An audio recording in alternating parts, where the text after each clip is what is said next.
Assalamu alaikum. You can work as hard as you want. You'll never be successful if you're doing just one of these haram habits. And I'm making this video because I tried making money online for so long and it always failed because I was doing something haram. But then I fixed those 5 habits and Allahumma barik, blessings started pouring. I literally made 100 grand within my first 6 months of business after fixing those habits. Allahumma barik. Say Allahumma barik. But that thing works. So this is 5 haram habits keeping you broke, starting with the first one. So you're probably trying hard. You have a fantastic business idea. You're trying a whole bunch of things. You're putting in your efforts. You're doing everything in your ability to make money, but it's not working. And I know why it's not working. Well, the reason why it's not working is not because of your business idea or the amount of hours you're putting into it. It's because of the first ever thing that happens before even you start trying to make money. You need to go back to the roots and you need to understand, where does money come from? Who is the one who owns the money you're trying to make? And the one who owns it is Allah Azza wa Jal. So you want to go back and ask yourself, okay, I want to get money. That's what you're trying to do by running a business. So if you're trying to make money, you're trying to take something from Allah Azza wa Jal. And to illustrate this point, I have a super cool story. Let me talk to you about Ibrahim. Ibrahim is this 7-year-old kid who loves chocolate. So he can't buy a chocolate for himself. What he does is he asks his mom to buy him chocolate. So she tells him, yeah, I want to buy you chocolate, but you must be a good kid for me to buy you chocolate. A good kid is a kid that makes his bed when he wakes up, that goes to school on time and does well at school. He must also finish his vegetables. When he gets home, he must do his homework. And before going to bed, he must brush his teeth. After some time, he starts to get tired. He starts to get used to this chocolate bar he's getting every day. And then he goes to his mom, Mom, can I have chocolate? And she says, did you complete your 5 tasks? He says, yeah, I done them. Here's the proof. I made my bed. Did you do it in the order and on time when I asked you to do it? No, but I still done it. I still did it. And she explains him, yes, but every kid does that. But good kids do it on time and in the right time, because my goal is to turn you into a good kid. And a good kid responds to me when I call him, just like a good Muslim responds to Allah Azza wa Jal when he calls him. And this whole point was to explain you that you must pray, but you must pray on time. And that's the most important part. And it's not about just praying 5 times a day, but it's about praying 5 times a day on time. When you see people stacking up their prayers at the end of the day, that is not how it works. You don't pray Fajr when you wake up. You don't pray Dhuhr when you get back from work. You find a way to make your prayers on time. And if you want a pro tip to never ever pray late again, you must schedule your day around your prayers. You don't schedule your prayers around your day. It's like when I wake up, I pray Fajr. And when I get home, I pray Dhuhr. Before going to bed, I pray Isha. No. You say, I wake up to pray Fajr. You take a break at work to pray Dhuhr. You go to sleep after praying Isha. That's how you should arrange your day to make sure you're praying on time. The tips I'm going to share with you actually works. It's not some online fluff. So make sure you're taking notes, because you're never going to see this again. Especially point number 4, because I'm exposing a trap that everyone falls into without even realizing it. So if you don't want to prevent your risk from coming to you, make sure you're fixing those 5 habits, inshallah, and you're going to make some money. Okay, so now that you're praying on time and you organize your day around your prayers, you're actually neutral level. You stop moving backwards because you were in a complete mess not praying on time. You're just neutral. So if you want to make progress and move forward, you need to surround yourself with the right people. And people say you're the sum of the 5 people you spend the most time with. That's wrong. It's not your surroundings. It's about your network. The reality is you're the sum of the 5 people you compare yourself to, not the people you spend the most time with. Because I can tell you, I spend a lot of time with my family and no one in my family is rich. So if you want to make money, compare yourself to people who make money. If you surround yourself with the wrong type of people, it's like having 3 of your wheels that go backwards and you're trying to push forward. You're going to stay in the same position. And by the way, when it comes to your network, staying around people who are bad people will have a bad effect on you. Imagine having bad fruits, rotten fruits, and then you bring a brand new fruit, a brand new apple, and you put it in there. The apple can be as good as you want. At some point, it's going to turn out rotten as well. And if you want to surround yourself with good Muslims who want to make money online, join the Halal Network. It's completely free. It's the biggest community online for Muslim entrepreneurs. You can join at school.com/Islam. So now your car was going completely backwards. Now you fixed it. It's kind of staying in neutral because half of it is pulling forward, half of it is pulling backwards. You join the good network. Everyone is moving forward, but it's moving forward kind of slowly. And it's moving forward slowly because you're wasting your time. A lot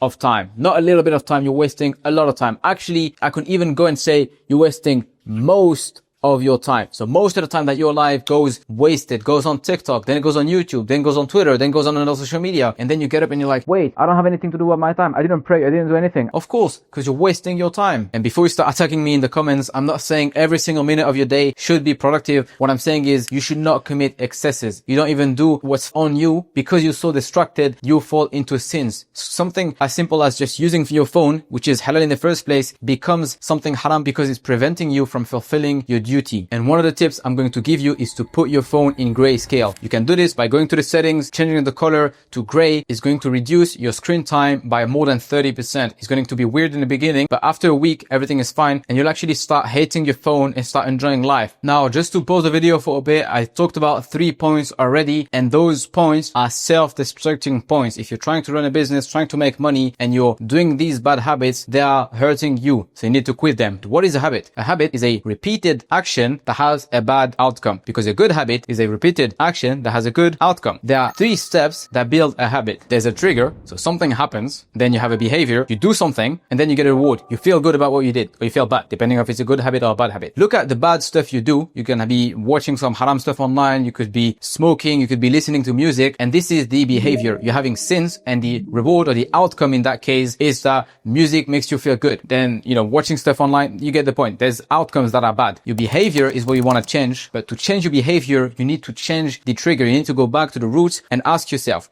why am I having this behavior? Because in some scenarios, you may think you're addicted to something, but then you change environment and then you're not addicted anymore. So if you listen to music when you're in your car, well, the haram thing is that you're listening to music, but the trigger is that you're in your car. Now, the thing is, you can either switch the behavior and keep the trigger if you can't change it. So if you need to go drive, then keep your car, but turn on Quran or an anashid when you're in your car so that you're changing the behavior. And then it makes you still feel good. You still get the same outcome, but instead of being a bad habit, it's a good habit. So now what I want you to do is look at your life, look at the sins you're doing, and you're going to start identifying behaviors. You may be listening to music. You may be backbiting people. You may be doing some other haram things. So look at the triggers you're having. When do you listen to music? Do you listen to music when you're alone and bored? Then stop staying alone. Stay with your family. Go outside. Play some sports with your friends. Get busy with other things so that you won't have these bad triggers and you won't do this bad behavior and you won't have this bad outcome. Now, let's say, for example, you're addicted to some haram stuff online. Well, when do you do this? Do you usually do this when you're alone in your room at night? Well, how about you stop using your phone after 6 p.m.? Well, I can guarantee you won't have that behavior anymore, because if you don't have access to your phone after 6 p.m., you can't use this because somehow you need your phone. It's fine. Then use your phone in a public room. Then sleep in your living room. You're doing it on your laptop? Then go from your laptop to using a full PC, a full screen PC, buy a big fat screen, put it in the middle of your living room, the screen facing the entire room so everyone can see what you're doing, and then use it however you want. I can guarantee you won't have that behavior anymore. So now, alhamdulillah, finally your car is moving forward. It's actually going pretty fast, but still somehow you're putting in the work, you're praying on time, you're doing everything you should be doing. You're still not successful. Well, maybe you took the wrong road. Maybe you're running a haram business. So look into it. Does your business have riba? Is your business even halal? Ask student of knowledge. You can go to him and pitch them your business. You'd be surprised on how much they know about business. There are a bunch of videos you can watch. Asim al-Hakim or whoever you follow and check. There are a whole bunch of videos of them breaking down business models, and make sure your business doesn't have anything haram. Your business could be having some riba. Your business could be interest-based businesses. Maybe you're,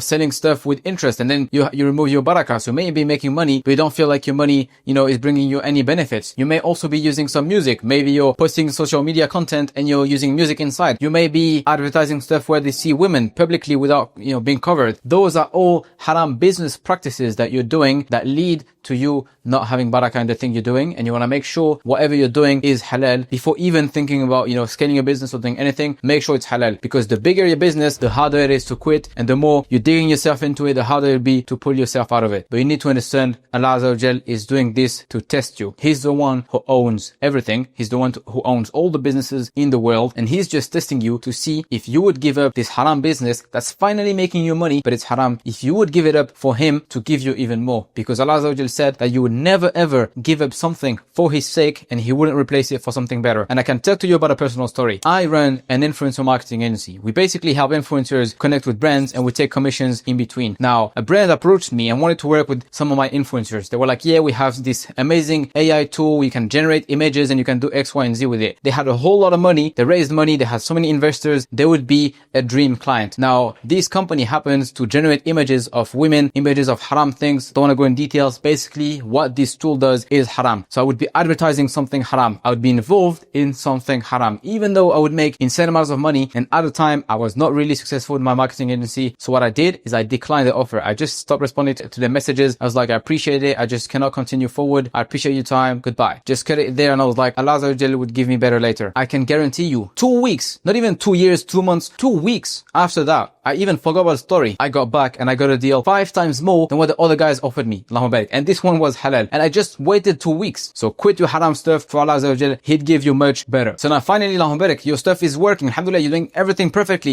You're praying on time. You're not doing anything haram.